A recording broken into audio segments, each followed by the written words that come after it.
Luar biasa, saya senang karena kita udah masuk pada bulan yang keempat dari tahun 2024. Mengucap syukur karena Tuhan sudah pimpin kita selama 3 bulan yang pertama ini. Dan kita masuk pada 3 bulan yang kedua. Tetapi kita masuk pada tema yang masih tetap sama, yaitu mencintai sesama atau loving people. Dan kita masih tetap ada dalam bulan komunitas, kita masih dalam bulan keluarga. Kita bicarakan mengenai komunitas keluarga. Ditambah lagi kita akan bicara mengenai pelayanan. Bagaimana kita berkontribusi di dalam pelayanan-pelayanan kita. Saya mengucap syukur karena Tuhan sudah memimpin sejauh ini. Dan hari ini saya ingin memberikan judul khotbah mengenai loving people. Bagaimana kita hidup di dalam masyarakat, mengasihi sesama kita di tengah-tengah semua keterbatasan kita tentu saja. Tetapi juga di dalam semua keberadaan kita. Kita bisa mengasihi sesama kita, melayani sesama kita. Ya, berkontribusi dalam komunitas kita, dalam keluarga kita. Dan judulnya adalah dari kemuliaan sampai kemuliaan. Judulnya sama dengan satu judul lagu, dari kemuliaan sampai kemuliaan, hahaha, gitu kira-kira.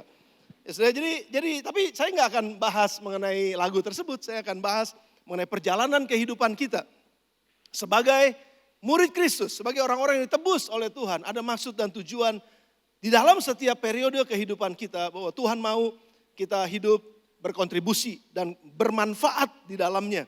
Ya, oleh sebab itu saya mau bicara mengenai salah satu nilai dari GSC Bethlehem. Ya, sudah sering dengar God is above all, family is priority. Itu adalah nilai-nilai kita. Power is to serve. Ya, together we are better together. Itu semua adalah bagian dari nilai-nilai yang kita hidupi dalam gereja ini. Dan satu yang jarang sekali mungkin diucapkan, yaitu mengenai bekerja dan melayani adalah refleksi dari cinta kita kepada Tuhan dan sesama. Jadi makanya di GSC Bethlehem ini semua orang harus bekerja. Semua orang harus melayani. Semua orang gak boleh ada yang nganggur. Semuanya harus melakukan, at least ada satu bagian yang kita lakukan dalam hidup kita. Jadi makanya GSC Bethlehem, Bethlehemers gak boleh jadi pengangguran. Bethlehemers harus rajin kerja. Bethlehemers harus rajin untuk bisa mengkontribusikan kehidupannya dimanapun dia ditempatkan. Termasuk dalam keluarga, termasuk dalam gereja, di masyarakat, di mana saja. Jadi setiap orang harus membangun dirinya sendiri sehingga mampu untuk bisa berkontribusi dalam menegakkan kebenaran dimanapun dia ditempatkan. Di dalam menjaga keharmonisan dimanapun dia ditempatkan. Menjaga keamanan, menjaga kesejahteraan dalam kehidupan bermasyarakat. Jadi untuk itulah kita dipanggil, saudara. Kita berpendidikan, kita sekolah, kita punya latar belakang kuliah, kita punya latar belakang pekerjaan, usaha. Untuk apa itu semua? Ujung-ujungnya adalah kita melakukan pelayanan kita, pekerjaan kita, berkontribusi di dalam komunitas di mana kita ada, dan membawa kesejahteraan di sana, membawa kehidupan di sana, membangun kehidupan di sana, sehingga pada gilirannya banyak orang hidupnya diubahkan. Banyak orang hidupnya diberdayakan. Kehidupan jadi lebih baik, masyarakat jadi lebih baik. Dan itulah salah satu nilai dari GSC Bethlehem, bahwa kita bekerja dan melayani, itu adalah refleksi dari cinta kita kepada Tuhan dan sesama. Jadi orang-orang yang malas, orang-orang yang mau kerja, itu tandanya dia gak cinta Tuhan. Walaupun dia nyanyi haleluya 12 kali setiap hari. Walaupun dia nyanyi lagu Ku Cinta Kau Yesus setiap hari.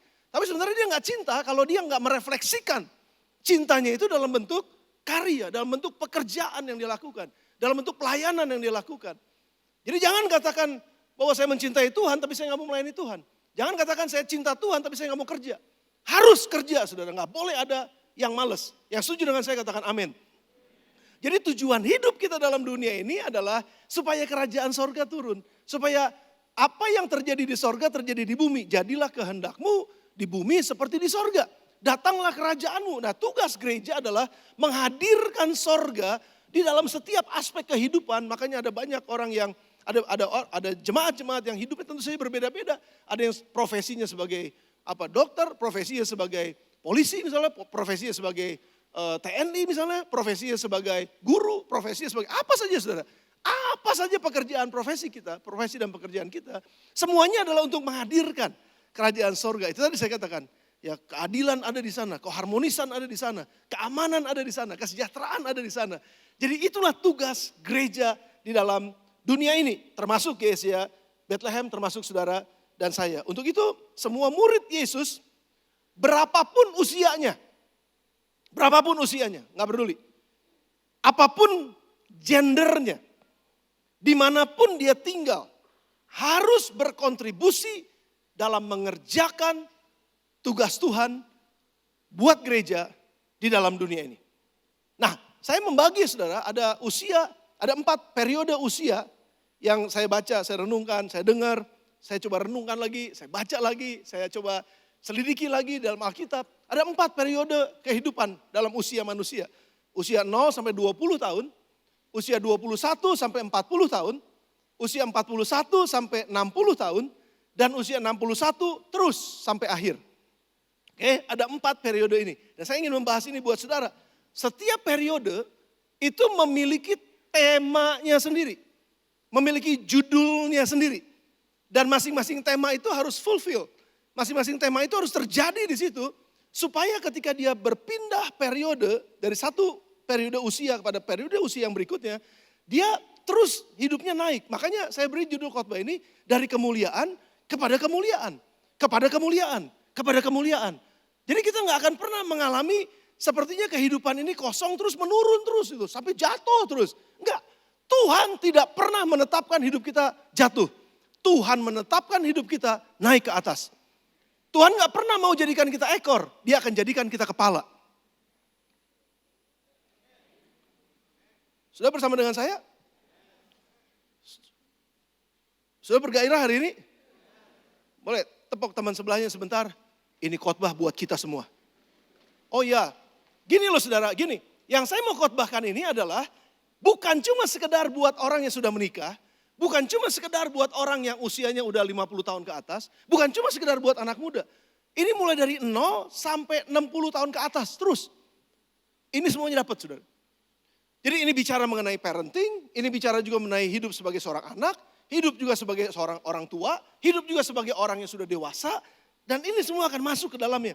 Jadi saudara, dalam setiap periode ada fasenya, ada judulnya, ada temanya. Dan saya mau sudah kita lihat satu-satu, ada 4.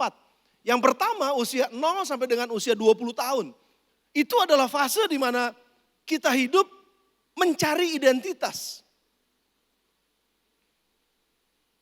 Cari jati diri. Saya ini siapa? Kenapa saya ada di bumi? Untuk apa saya bekerja?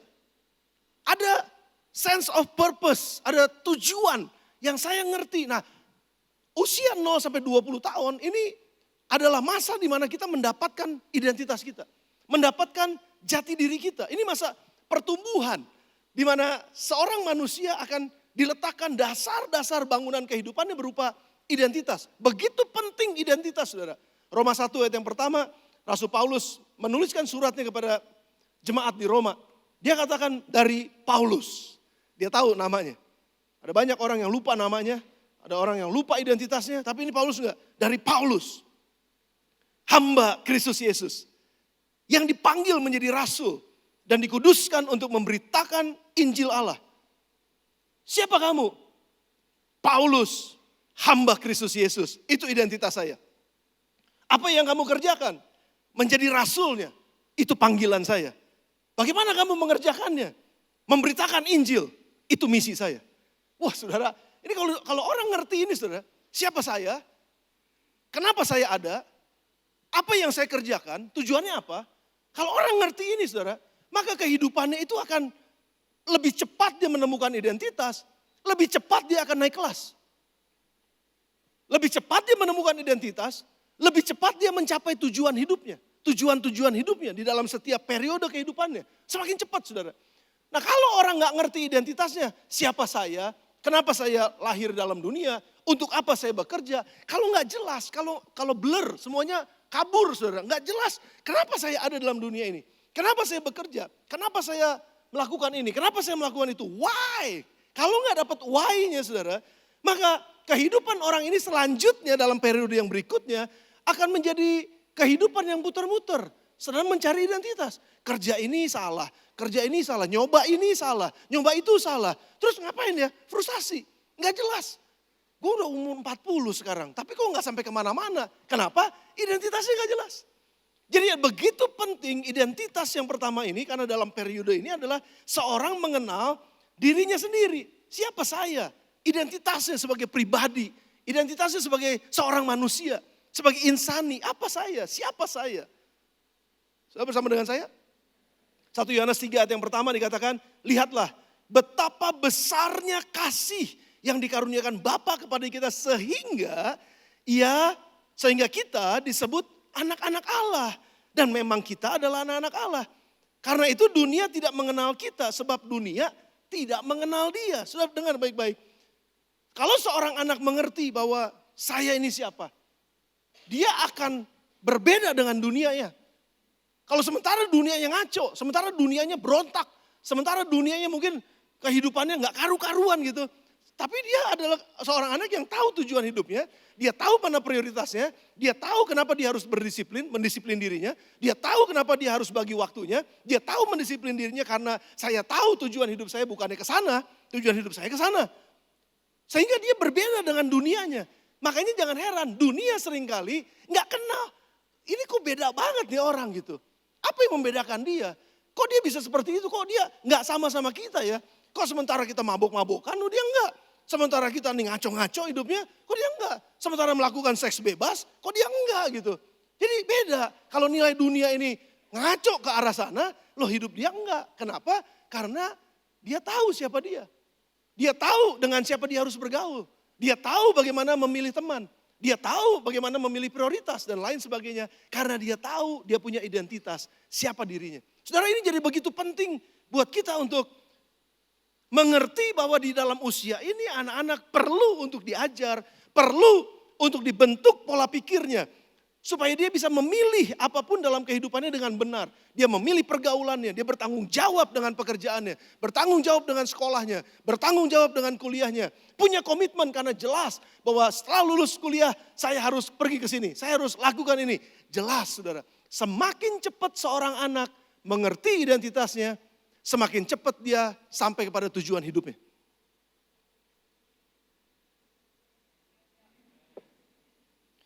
Diajar untuk mengenal Tuhan sejak awal. Identitas jadi begitu penting karena dunia kita sekarang sedang meragukan identitas. Kamu laki atau perempuan, enggak tahu. Sudah betul, tadi pagi saya juga cerita, saya terkejut banget. Ada satu gereja di Jakarta, itu karena gembala sidangnya begitu terbuka, saya bilang menerima LGBTQ itu satu hal. Tapi setuju dengan tindakan LGBTQ, itu hal yang berbeda. Kita terima mereka apa adanya, betul saudara. Tapi kita nggak terima perilaku dan gaya hidupnya. Karena itu bukan gaya hidup sorga, itu bukan gaya hidup kerajaan sorga. Walaupun kita bilang kita mengasihi mereka, bukan berarti kita mengasihi perbuatannya. Gereja di Jakarta ini cukup unik saudara. Kenapa? Karena ada satu anak sekolah minggu, waktu ada di toilet perempuan, anak sekolah minggu itu kaget karena ada om-om masuk. Loh, om kenapa ada di sini? Kan ini perempuan. Ya karena om perempuan. Anak sekolah minggu jadi bingung. Kok om perempuan kan berjenggot? Sudah ngerti maksud saya? Dan akhirnya pendeta ini mulai memikirkan untuk bagaimana kalau kita membuat toilet yang netral.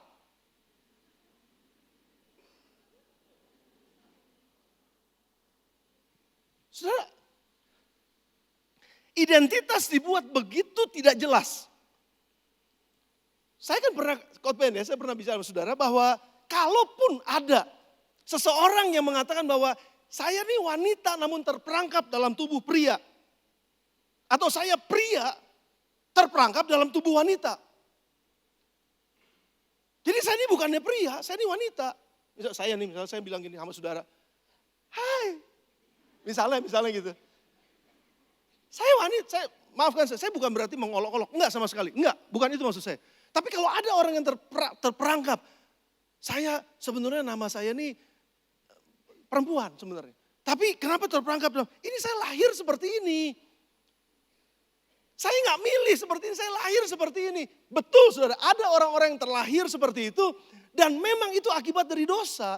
Dosa itu ngerusak semua yang Tuhan ciptakan. Tetapi berita baiknya adalah selalu ada kesempatan untuk lahir baru di dalam Kristus. Saudara ngerti maksud saya? Kalau memang kamu dilahirkan dalam bentuk yang memang akibat karena dosa, tapi Yesus menawarkan barang siapa ada di dalamku, dia adalah ciptaan baru, yang lama sudah berlalu, yang baru sudah datang, lahir baru. Di dalam Kristus ada pemulihan, di dalam Kristus ada kemerdekaan. Jadi sudah dengan kata lain, anak-anak kita 0 sampai 20 harus diajar mengenai siapa dia. Saya selalu bicara sama anak-anak.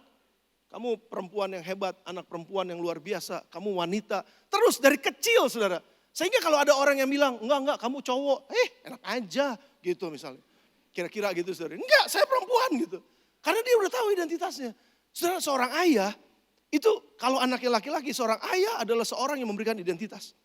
Bapak memberikan identitas. Makanya kenapa di rumah identitas itu harus jelas. Bapak itu kepala, bukan mama. Saya udah khotbahin payung, saudara ingat? Saya berharap saudara ingat khotbah payung ya. Apapun saudara bisa lupa, payung jangan lupa. Musim hujan sebentar lagi soalnya. Saudara ngerti maksudnya? Jadi laki-laki lah yang pegang payung. Laki-laki lah yang menjadi pilot. Perempuan co-pilot. Jangan dirubah. Begitu tatanan ini dirubah, identitas jadi berubah. Orang-orang anak-anak kecil, anak-anak yang di rumah pasti akan melihat, oh pemimpin tuh mama. Oh pemimpin tuh perempuan. Enggak, pemimpin tuh laki-laki. Laki-laki adalah kepala. 1, 2, 3. Kok saya terlalu bersemangat ya Kok Fencung ya. Saya pelan-pelan. Jadi saudara, laki-laki itu adalah pemimpin.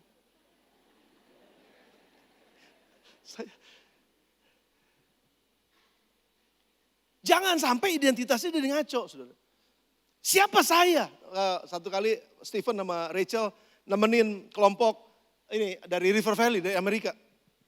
Mereka ngobrol-ngobrol sambil makan siang. Terus mereka nanya-nanya gitu, hey who are you katanya. Stephen sama Rachel jawab, oh, I'm Stephen, I'm Rachel gitu ya. Tapi begitu mereka ditanya, who are you? Oh no, I'm son of God. Wih, black bener. Saya nih anak Allah, saya berharga di mata Tuhan. Saya orang yang dipilih oleh Tuhan. Saya disebut sahabatnya Allah. Siapa saya? Sahabat Allah. Wih, gila saya bilang, ya, waktu saya dengar itu, saya terinspirasi dengan ini, saudara. Berarti memang dari kecil seorang anak harus diajar bahwa saya berharga di mata Tuhan. Sehingga gak ada orang-orang yang akan merendahkan mereka dan mampu merendahkan mereka karena mereka bilang, saya berharga di mata Tuhan.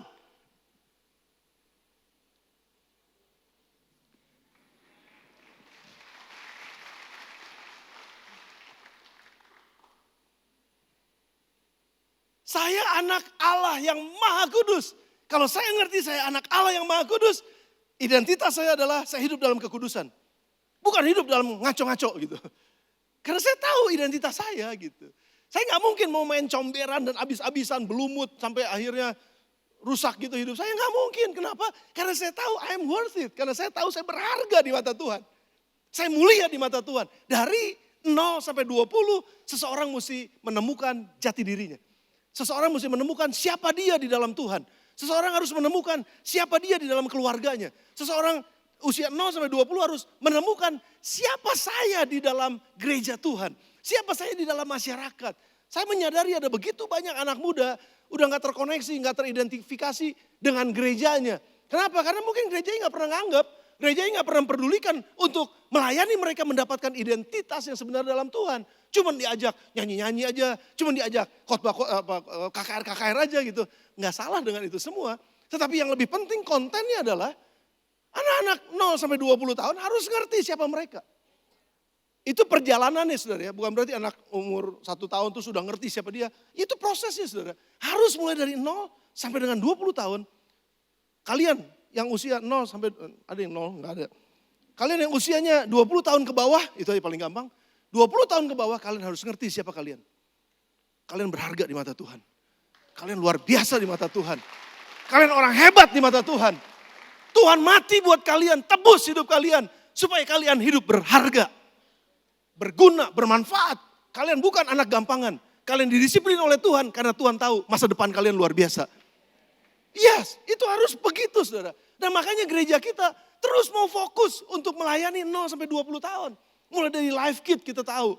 Mereka diajarin itu, saudara, itu ada begitu banyak. Maafkan saya harus sedikit bias, saudara. Begitu banyak gereja-gereja yang lain itu minta materi dari GSJA. Materi sekolah minggu. Kenapa? Karena saya tahu, karena saya kan ada di nasional. Jadi saya lihat, ada betul-betul saudara. Banyak gereja-gereja denominasi lain, bukan berarti saya bilang mereka lebih buruk dari GSJA. Bukan itu maksud saya. Tapi karena memang materi sekolah minggunya solid luar biasa. Diajarin anak-anak dari 1, 2, 3 level itu layernya.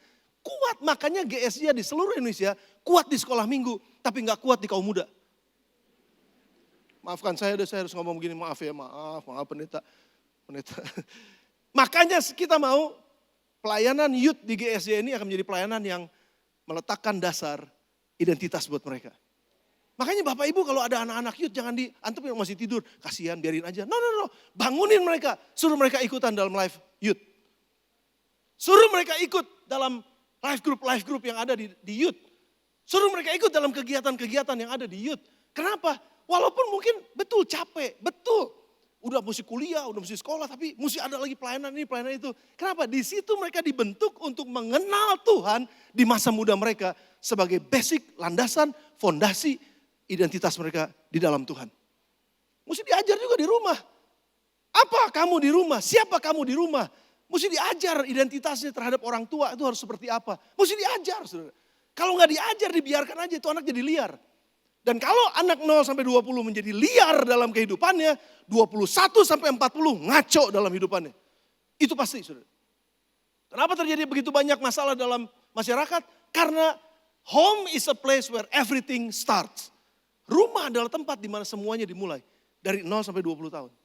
Yang bersama dengan saya katakan amin. Belajar. Anak-anak mesti belajar 0 sampai 20 mengenai identitas mereka dalam keluarga. Sebagai anak Tuhan di dalam gereja. Gereja memfasilitasi, GSJ Bethlehem ini memfasilitasi buat anak-anak. Makanya ada yang namanya FS, yaitu buat anak-anak melayani. Saudara lihat nih, semua anak-anak yang melayani, anak-anak usia di bawah 20 tahun ini saudara. Kenapa sengaja? Mau jahat bener nih gereja nih, memperkerjakan mereka. Dan lain sebagainya, udah gak dibayar lagi. Mereka jadi volunteer doang lagi, tenang aja saudara, dapat nasi uduk. Tenang aja, setiap pelayanan dapat nasi uduk kan. Nah, maksud saya begini saudara. Saya juga sama dari kecil, saya nggak pernah dibayar sama gereja sampai saya akhirnya usia 30 tahun. Betul, saya melayani volunteer, saya melayani dengan sukacita. Tapi di situ saya belajar bertumbuh, di situ saya belajar berorganisasi, di situ saya belajar berhubungan dengan orang. Waktu saya pernah kerja di marketplace.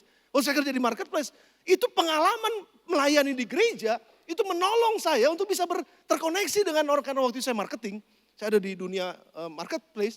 Jadi waktu itu saya bisa berelasi dengan orang dengan lebih mudah karena saya terbiasa. Saya disuruh berikan presentasi di depan orang. Udah biasa, pimpin pujian udah biasa, khotbah udah biasa, ngangkat-ngangkat ini semua udah biasa. Disuruh ngepel udah biasa. Jadi latihan pelayanan itu luar biasa saudara. Memperkaya kehidupan kita. Tapi di situ yang lebih penting adalah kita tahu siapa kita. Anak-anak, saya dorong kalian untuk belajar tentang Tuhan sejak masa muda. Jangan nunggu nanti udah tua. Terlambat. Belajar dari sekarang. Belajar mengenai identitas menjadi anak Tuhan yang tertanam dalam rumah Tuhan. Bagaimana identitas kita di masyarakat menjadi garam dan terang dunia yang memuliakan Tuhan. Itu menghindari dari tindakan-tindakan korupsi, dari tindakan-tindakan intimidasi, dari tindakan-tindakan manipulasi dan lain sebagainya. Kita belajar karena kita anak Tuhan. Kita belajar dalam tahapan ini. Yusuf berusia 17 tahun ketika ia mendapat mimpi dan itu menjadi titik awal perjalanan panjang kehidupan selanjutnya. Yusuf mengenal Allahnya. Sedemikian dia mengenal Allahnya, makanya dia mengenal siapa dirinya dengan Allahnya.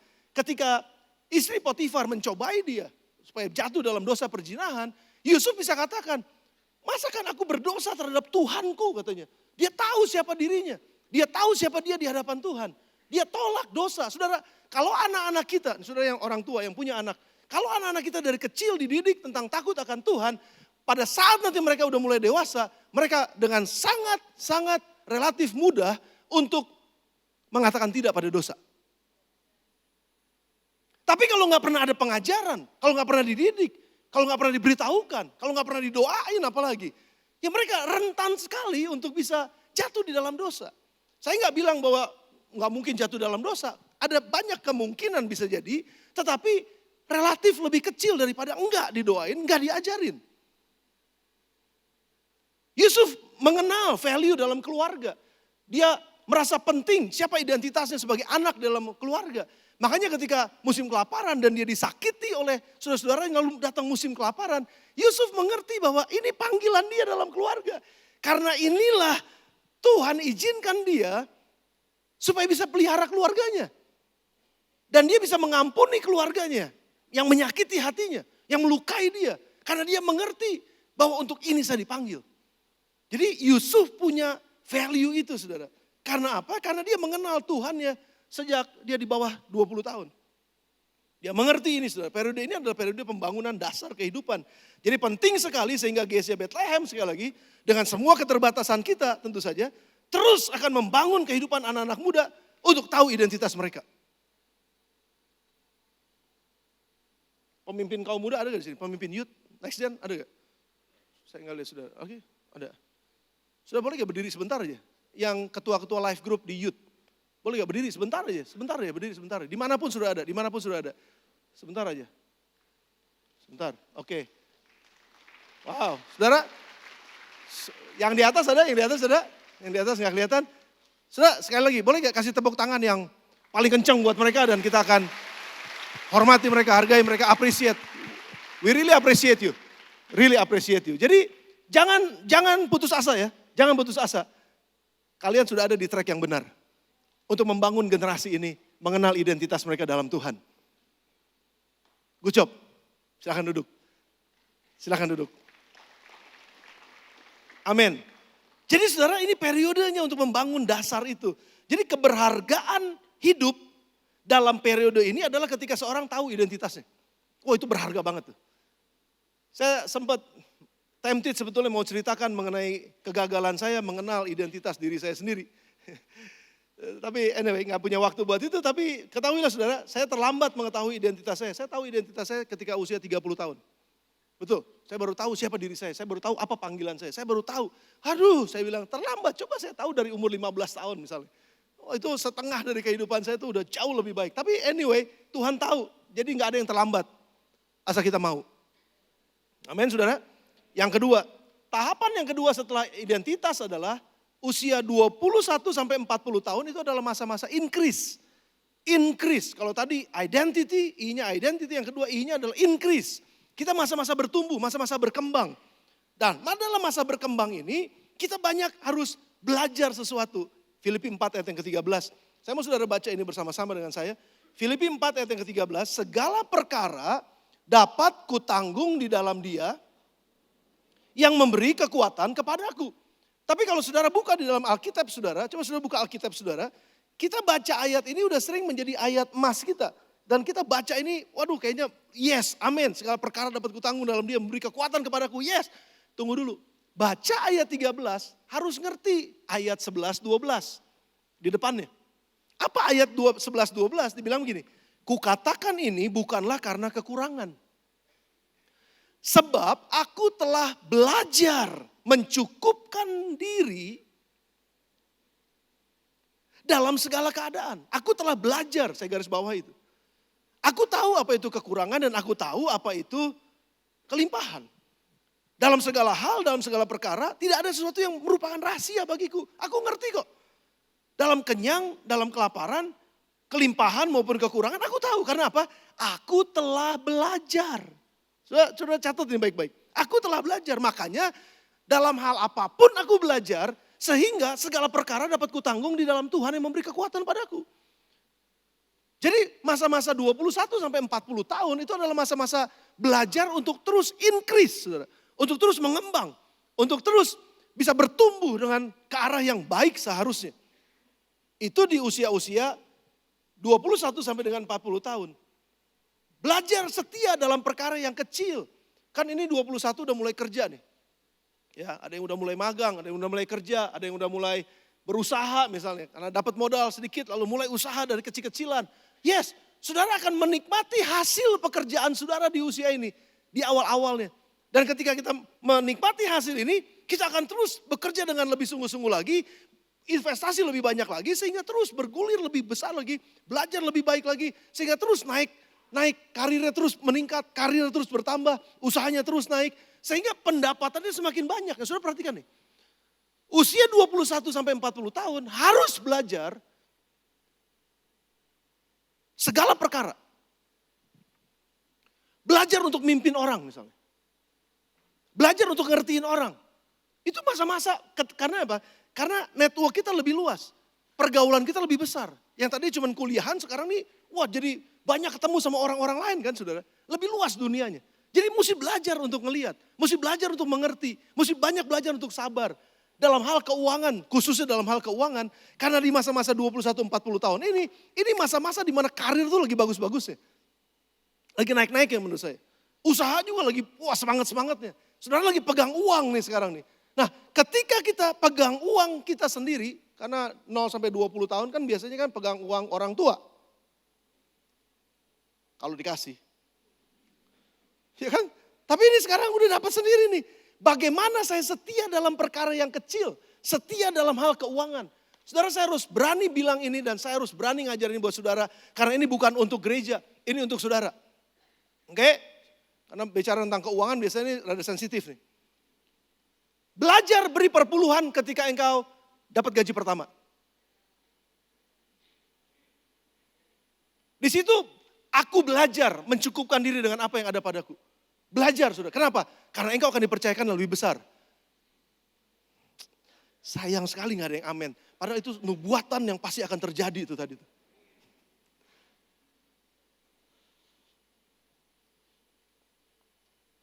Sekali lagi, kalau saya ngomong uang, bukan berarti saya lagi minta uang.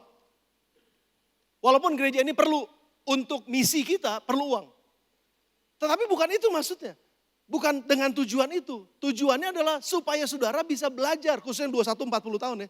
Saudara bisa belajar menggunakan uang saudara dengan hikmat, tetapi mendahulukan Tuhan dengan keuangan saudara. Kalau enggak, di mana hartamu berada, di situ hatimu berada. Kalau hatimu salah, maka hatimu kemungkinan besar nanti gak ada sama Tuhan. Hatimu bisa jadi sama hartamu. Hatimu bisa jadi sama gajimu, sama pendapatanmu. Engkau lebih cinta berkat daripada yang memberi berkat. Kita gak mau itu saudara. Kita mau lebih mencintai Tuhan daripada berkat yang dia berikan. Saudara setuju gak sama saya? Nih, ada banyak pengajaran sekarang di masyarakat. Oh perpuluhan itu gak usah. Banyak pendeta ngomong ini. Perpuluhan itu masa perjanjian lama. Kalau perjanjian lama gak bisa diterapkan, sobek perjanjian lama. Jangan pakai perjanjian lama. Berarti itu udah sesat. Gini loh saudara, saya mau kasih penjelasan sedikit buat saudara karena ini cukup mengganggu banyak hamba-hamba Tuhan. Saya harus jelasin buat saudara. Kenapa Yesus, kan dibilang ini, Yesus aja gak ngasih perpuluhan kok. Yesus aja gak ngajar banyak tentang perpuluhan kok. Iya betul. Kenapa perjanjian lama mengajarkan perpuluhan? Karena pada zaman perjanjian lama itu orang-orang ini memang perlu diajar untuk mencintai Tuhan melalui harta mereka. Tapi dengan cara apa? Dengan cara perpuluhan. Cuma 10% kok. Wah, saudara kalau udah ngomong uang nih tenang semua ini. Kan lagi nunggu-nunggu nih, punch-nya dari mana nih, punch-nya dari mana nih. Betul saudara, karena memang mereka harus diajar, berulang-ulang harus diajar, supaya menjadi gaya hidup. Nah ketika dalam perjanjian baru kenapa Yesus tidak mengajarkan perpuluhan? Karena diasumsikan bahwa semua orang yang mendengarkan dia itu udah hidup dengan memberi persepuluhan. Ngapain lagi diajarin? Udah jadi budaya. Siapa yang udah mandi pagi ini? Angkat tangan cepetan. Oh banyak yang gak mandi nih kayaknya nih. Udah gak angkat tangan kok. Saudara kan mandi gak usah diajarin kan? Siapa yang masih diajarin mandi? Siapa yang papa mamahnya masih bilang, Neng mandi. Apa? Masih ada? Kita jengkel pasti kalau terus diajarin mandi. Kan udah gak harusnya diajarin mandi. Saudara ngerti ya maksudnya ya? Jadi makanya Yesus gak ngajarin lagi tentang perpuluhan karena itu jadi gaya hidup mereka. Tapi apa yang Yesus katakan? Oh kamu memberi perpuluhanmu rajin. Wah segala macam jintan ini, jintan itu dan lain sebagainya. Kan Yesus ngomong tentang perpuluhan. Tapi kenapa kamu gak perhatiin orang tuamu? Zaman itu orang-orang butuh untuk diajar memperhatikan orang tuanya. Makanya kenapa Yesus gak menitik beratkan kepada pengajaran perpuluhan. Ini mesti diajar saudara. Jadi kalian yang usia 21-40 tahun, waktu kalian mulai berkarir dan lain sebagainya, jangan lupain Tuhan dengan persembahan kalian. Betul saudara, betul. Ini bukan, sekali lagi ya. Ini bukannya semata-mata untuk gereja, ini bukan semata-mata untuk siapa-siapa, tapi ini semata-mata untuk kita belajar supaya kita bisa katakan segala perkara dapat kutanggung dalam Dia memberi kekuatan kepadaku. Betul saudara. Mari belajar sama-sama. Karena di usia ini kita adalah usia increase di mana Tuhan akan menambah-nambahkan lahan kalian. Menambah-nambahkan kapasitas kalian. Menambah-nambahkan, saya bicara kepada yang 21-40 tahun. Menambah-nambahkan masa depan, karir kalian, usaha kalian, pekerjaan kalian, tanggung jawab kalian. Dipercayakan lebih lagi sama Tuhan karena kalian setia dalam perkara yang kecil. Dalam bekerja, kalau sekarang dipercayakan sebuah pekerjaan, udah jangan hitungan sama kerjaan. Kerja aja betul. Karena kita nggak pernah tahu, sementara kita kerja dengan sungguh-sungguh, pimpinan kita lagi ngeliatin kita. Sementara teman-teman yang lain nggak kerja dengan sungguh-sungguh. Ada satu saat nanti di mana ada promosi dilakukan, saudara yang pertama akan dipilih. Kenapa? Karena saudara setia dalam perkara yang kecil. Karena itu masa saudara akan increase, akan semakin lebih besar lagi. Bagaimana dengan pernikahan? Ini usia-usia pernikahan nih. Usia 25 tahun, usia 30 tahun, itu usia-usia pernikahan. Kita mesti lebih setia di dalam perkara-perkara pernikahan dalam rumah tangga kita. Membangun hubungan-hubungan, komunikasi, itu di usia-usia itu saudara. Perkuat itu dalam usia pengantin baru, itu yang paling penting. Ada berapa pengantin baru sini saya lihat. Penting banget jaga kesetiaan, penting banget jaga komunikasi, penting banget jaga hati. Penting banget karena ini masa increase. Kalau saudara mau lebih harmonis dalam rumah saudara, jaga di usia ini. Jaga di usia ini. Oh pastor tapi usia pernikahan saya udah 80 tahun. Gimana dong, terlambat? Nggak ada yang terlambat, saudara. Nggak ada yang terlambat. Saudara kembali pada usia ini. Maksudnya pikirkan lagi hal-hal yang bisa saudara bangun. Dimanapun usia saudara saat ini. Yusuf bekerja di rumah Potifar. Ketika dia usia 18 tahun kira-kira. Dia dipercaya dari satu tanggung jawab pada tanggung jawab berikutnya. Kita tahu cerita Yusuf. Dia keluar dari penjara kira-kira usia 30 tahun. Lalu dia menikah dan dia bekerja untuk Firaun. Dia diangkat Firaun menjadi mangku bumi. Orang nomor 2 di Mesir. Dia dipercaya kekayaan Mesir untuk dikelola. Kenapa dia bisa dipercayakan kekayaan Mesir? Karena dia setia dalam kekayaan rumah Potifar. Dia setia ketika dia dipercayakan apa aja. Dia belajar untuk setia. Saudara ini masa-masa di mana kita ayo kembangin kesetiaan saudara. Ayo belajar karakter. Ayo belajar behavior. Belajar tingkah laku, bagaimana saya berbicara, bagaimana saya berhubungan dengan orang. Belajar di sini karena Tuhan sedang increase saudara dalam usia-usia ini. Dan kalau kita gagal di sini saudara, kemungkinan besar untuk periode berikutnya, dampak dan pengaruh kita nggak akan kuat. Akan lemah. Tapi kalau kita kuat di dalam periode ini, maka periode berikutnya akan semakin kuat dampak kita. Saya akan jelasin nanti buat saudara. Jadi 14 tahun Yusuf menangani masa kelimpahan dan kelaparan. Dan ini adalah masa increase buat Yusuf. Semua yang berusia di periode ini harus mengerti apa yang penting untuk kita lakukan. Belajar dalam kehidupan. Keberhargaan diri dalam periode ini adalah ketika seorang berkembang di dalam karirnya. Berkembang dalam pekerjaannya. Berkembang dalam pelayanannya. Ini usia-usia hebat nih. Sampai dengan usia berapa saudara? 40 tahun. Makanya kenapa kalau kita dengar kan ada orang yang bilang life starts at 40. Hidup itu mulai dari usia 40 tahun. Kenapa? Karena ini masa-masa bagaimana dia akan increase terus. Next, saudara, yang berikutnya. Sudah bersama dengan saya? Yang bersama dengan saya katakan amin. Nah sekarang usia 41 sampai usia 60. Berpindah dari identitas, berpindah pada kemuliaan berikutnya itu increase. 21-40. Nah 41 sampai 60 ini adalah masa atau periode di mana seseorang akan memiliki impact. Tadi identity, increase, impact. Itu dampak saudara. Kira-kira pada usia 30 sampai 40 tahun Yusuf menjadi orang yang sangat berkuasa di Mesir dengan jabatannya. Karena dia increase terus, maka dengan jabatannya itu dia semakin berdampak hidupnya. Sangat besar dalam kehidupan Israel dan keluarganya. Mereka sangat dihormati sampai Yusuf meninggal sampai Yusuf meninggal di usia 110 tahun.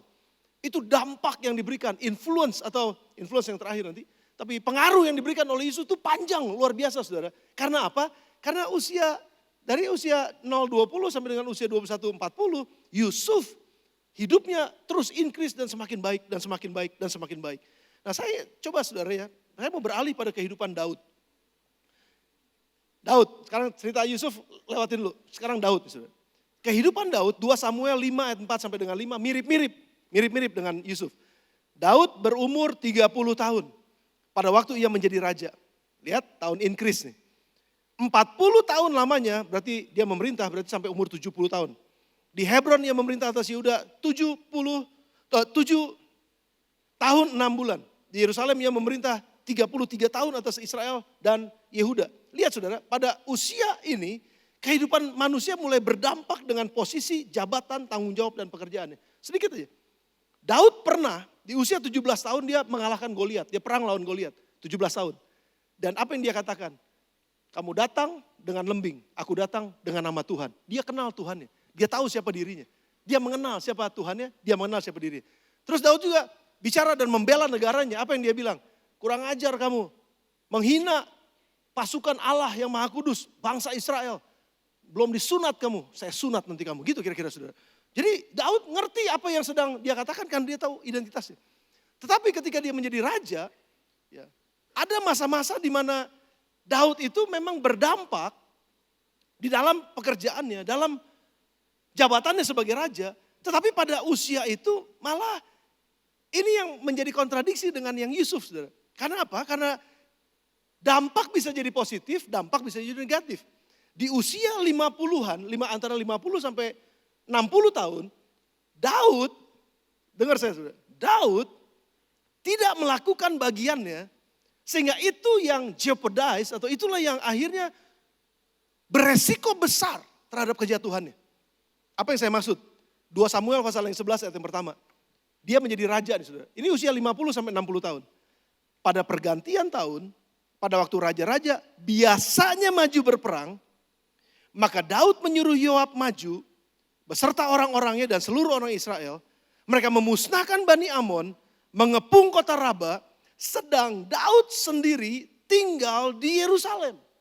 Yang harusnya dia bekerja, yang harusnya dia sedang berdampak dengan posisinya sebagai raja, tapi dia nggak lakukan itu, dia nganggur dan dia diam di Yerusalem, sementara orang lain dia suruh untuk berperang. Dia nggak berperang, dia ongkang-ongkang kaki. Sudah dengar saya. Orang yang nganggur cenderung jatuh dalam dosa.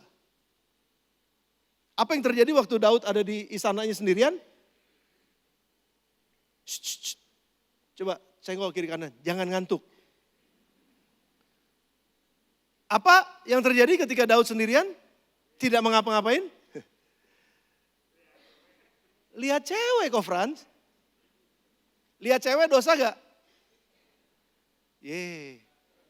Pura-pura. Lihat cewek dosa gak? Cowok-cowok lihat cewek dosa gak? Dosa? Cewek. Lihat dosa? Cewek.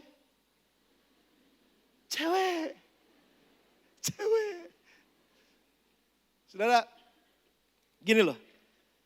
Ketika seseorang tidak melakukan kewajibannya atau tugasnya atau tanggung jawabnya pada masanya, ia sedang mempersiapkan kejatuhannya.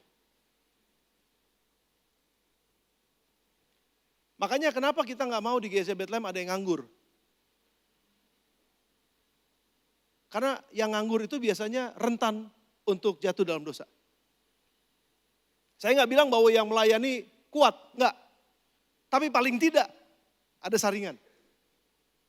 Daud dia nggak berperang, dia nggak lakukan kewajibannya. Akhirnya dia ngelihat Bathsheba lagi mandi, namanya juga Bathsheba. Jadi namanya Sheba lagi bathing, Bathsheba. Gila bener. Dan akhirnya dia berbuat dosa. Dan orang yang nganggur biasanya lebih cenderung banyak ngomong. Menghakimi. Orang yang nganggur biasanya ngomongin orang lain.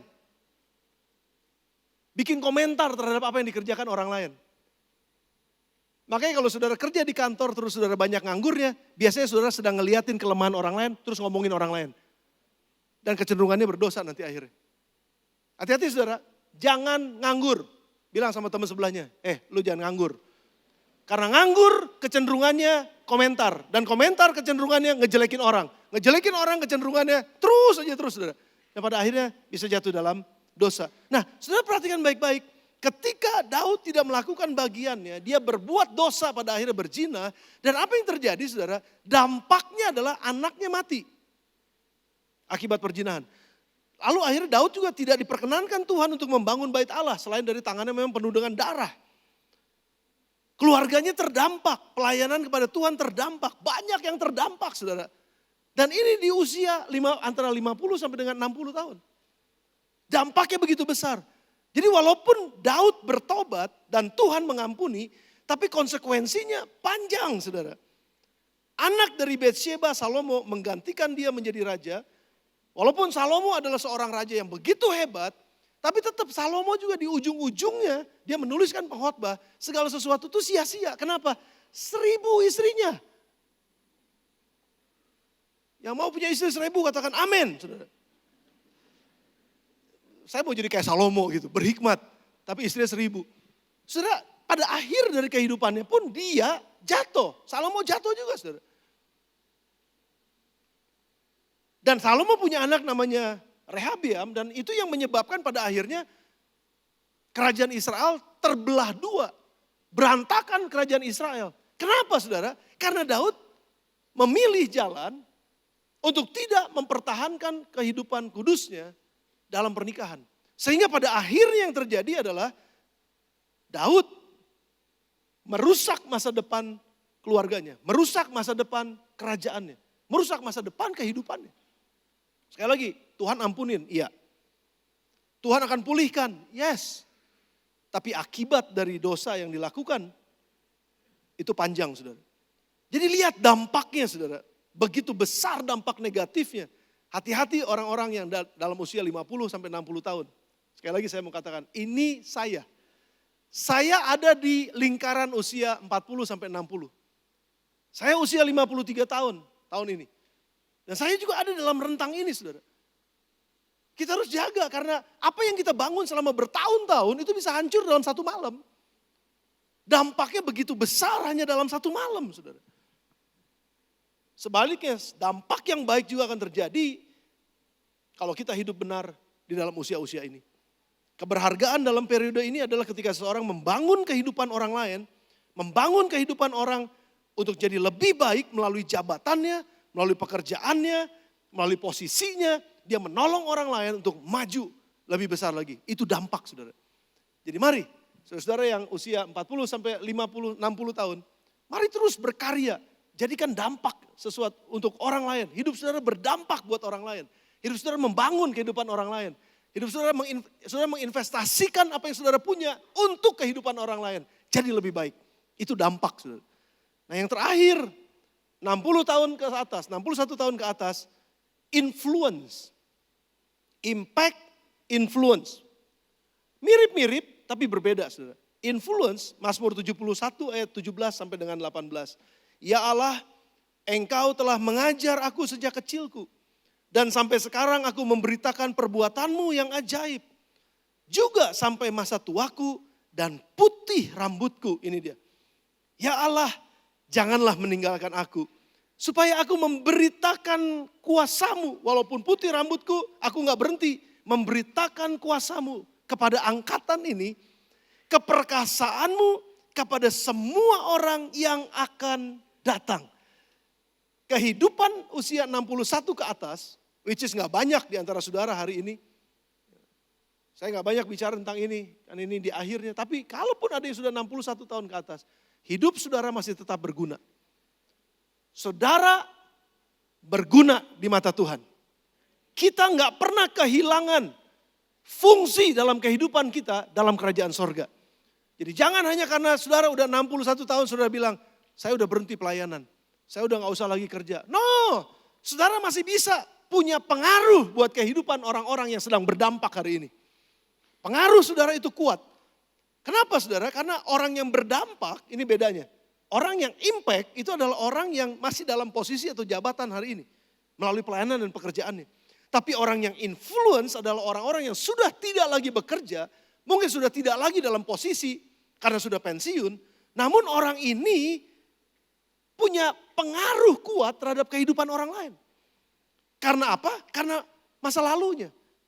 Karena apa yang dia lakukan di tahun-tahun sebelumnya. Ketika Yesus ada dalam dunia ini, Yesus berdampak karena dia masih ada dalam dunia ini. Yesus berdampak terhadap kehidupan murid-muridnya. Tapi ketika Yesus naik ke surga, dia udah gak ada lagi. Tapi murid-muridnya masih tetap melayani. Tapi influence-nya Yesus gak pernah mati. Akibat dampak yang Yesus berikan ketika dia ada dalam dunia ini. Sudah mengerti maksudnya ya?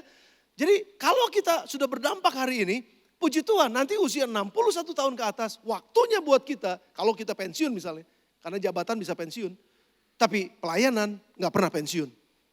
Terus kita akan mempengaruhi. Memang sekali lagi ada pensiun dalam sebuah jabatan, namun tidak ada kata pensiun untuk seorang berpengaruh di dalam dunianya. Pengalaman hidup saudara yang 61 tahun ke atas, perjalanan saudara dengan Tuhan, hikmat dan kebijaksanaan ada pada saudara.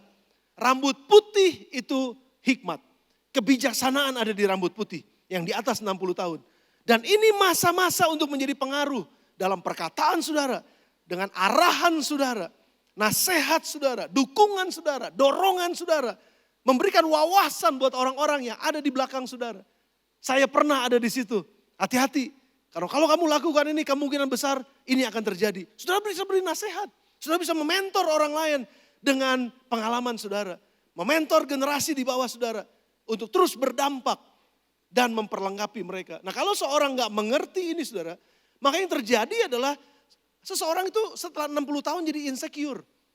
Jadi rasa gak berguna. Jadi rasa saya gak akan dipakai lagi.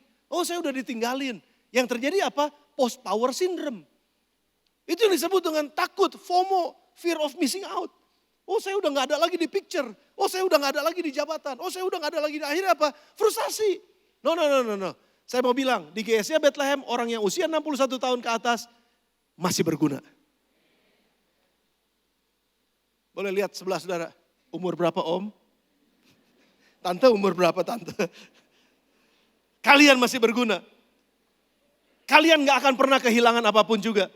Karena kalian punya dampak dan kalian punya pengaruh. Yang bersama dengan saya katakan amin. Keberhasilan dalam periode ini adalah ketika seorang memberikan nilai tambah untuk hidup orang lain melalui pengalamannya, melalui pengetahuannya, melalui kebijaksanaannya. Saya mau ketika saya nanti usia 60 tahun, mungkin saya udah gak ngejabat lagi. Mungkin saya udah gak punya pengaruh, sudah gak punya lagi kedudukan, gak punya lagi jabatan apapun, gak punya lagi ada sesuatu di organisasi, gak jadi masalah. Saya belajar dari Pastor Naomi Daudi, dia mentor buat kami. Dia tulis satu buku, dari importance menjadi significant.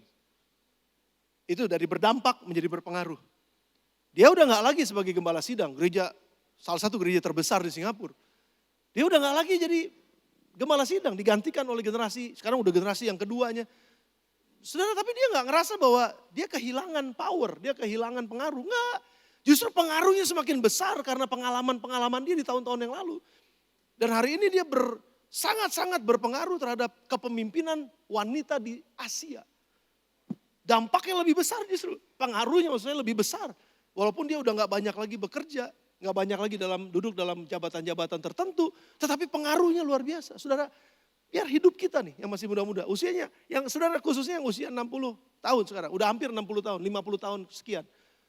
Persiapkan hidup kita untuk menjadi pengaruh buat orang lain. Bangun seefektif mungkin hari ini apa yang saudara masih punya. Jabatan melalui jabatan saudara, melalui usaha saudara. Bangun dengan sungguh-sungguh, muridkan banyak orang. Investasikan hidup saudara buat banyak orang-orang yang lebih muda dari saudara. Dan ketika nanti saudara udah selesai dengan jabatan saudara, hidup saudara tetap berpengaruh, punya influence buat orang lain. Saudara bersama dengan saya? Saya mengundang pemain musik, pemuji untuk maju ke depan. Dan saya akan tutup. Sekarang saya mau minta saudara untuk bayangkan. Boleh tutup mata saudara sebentar ya. Bayangkan. Tutup mata saudara sebentar ya. Jangan lihat kanan kiri dulu. Jangan ngobrol dulu sebentar. Sebentar ya dengan Tuhan. Saudara dengan Tuhan. Bayangkan. Pengaruh apa yang akan saudara berikan dalam keluarga saudara.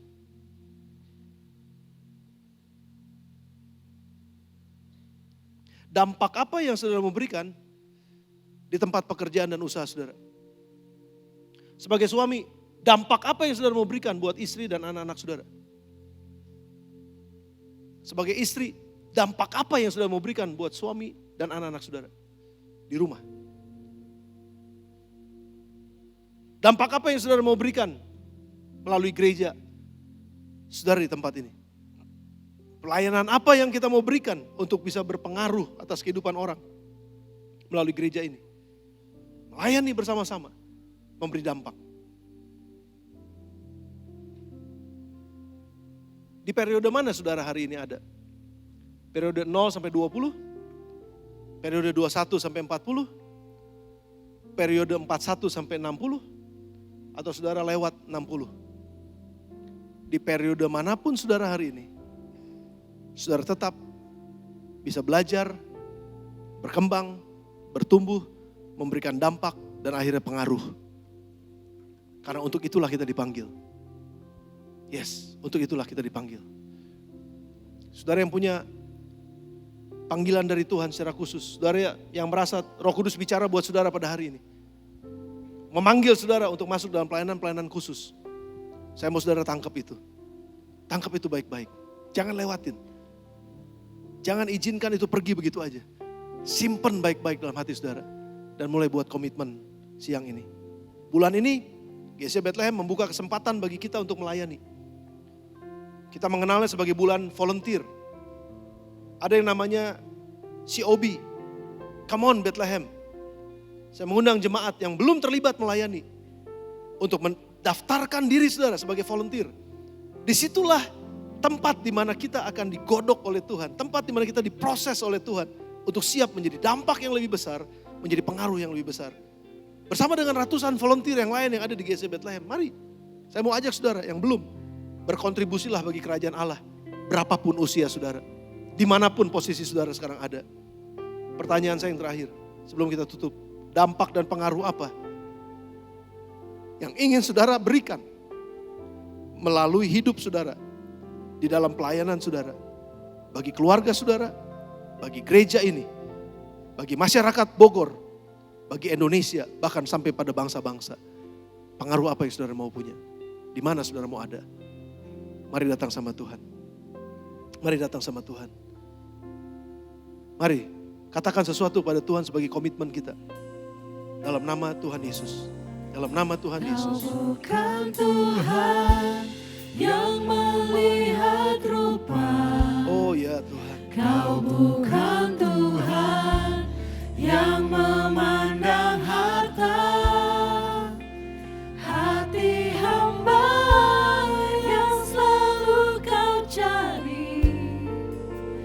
Biar kau temukan di dalam. Oh thank you Lord. Amin. Amin Tuhan. Selama ku hidup. Ini doa kami Tuhan. Ku mau menyembahmu. Yes, yes. Sebab engkau sangat berarti bagiku. Yang terbaik Tuhan. Yang terbaik yang ada padaku. Thank you Lord. Amin. Ku persembahkan kepadamu, Yesusku. Mari nyanyikan lagu ini sebagai doa kita, sekaligus sebagai komitmen kita di hadapan Tuhan. Apa yang sudah mau katakan pada Tuhan? Katakan, katakan sudah sama-sama katakan. Kalau saudara mendengar suara Tuhan siang ini,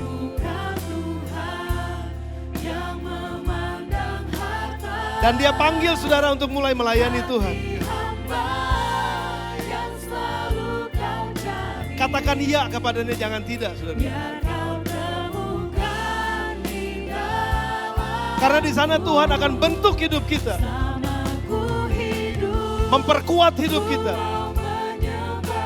memberdayakan hidup kita, dan pada akhirnya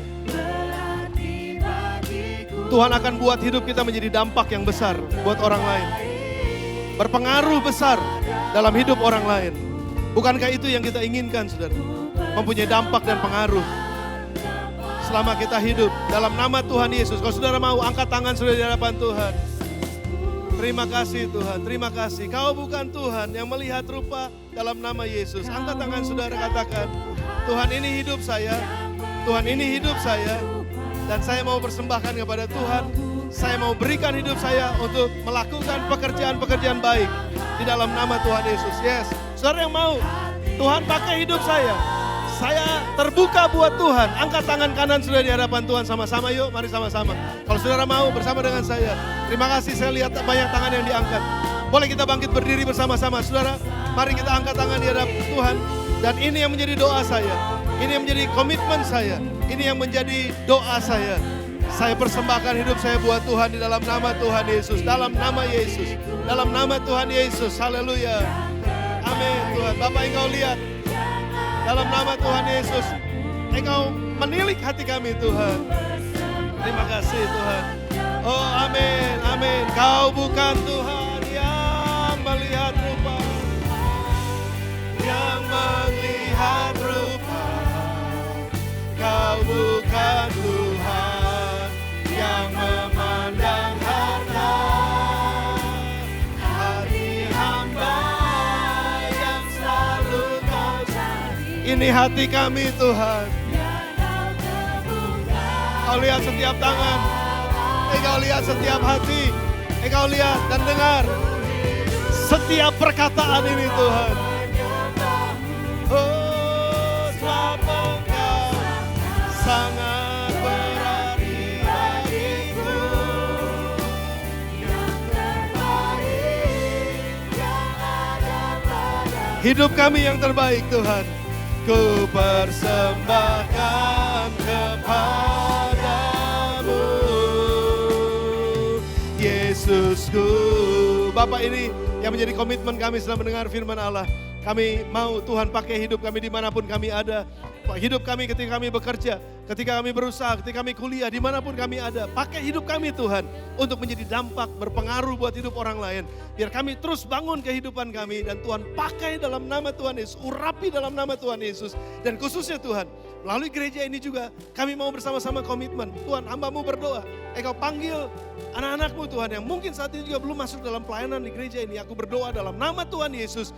Engkau yang akan memanggil, Engkau yang akan perlengkapi, dan Engkau yang akan membentuk setiap kehidupan untuk semakin serupa dengan Kristus. Dan pada akhirnya hidup kami bermanfaat buat orang lain. Hidup kami digunakan untuk membangun kehidupan orang lain. Karena untuk itulah kami dipanggil, untuk itulah kami ada. Sehingga nama Tuhan dipermuliakan melalui dan di dalam kehidupan kami. Mulai hari ini sampai dengan seterusnya, pakai hidup kami di dalam nama Tuhan Yesus Kristus. Kami berdoa, kami mengucap syukur, dan kami serahkan hidup kami kepada Tuhan. Amin. Amin. Amin.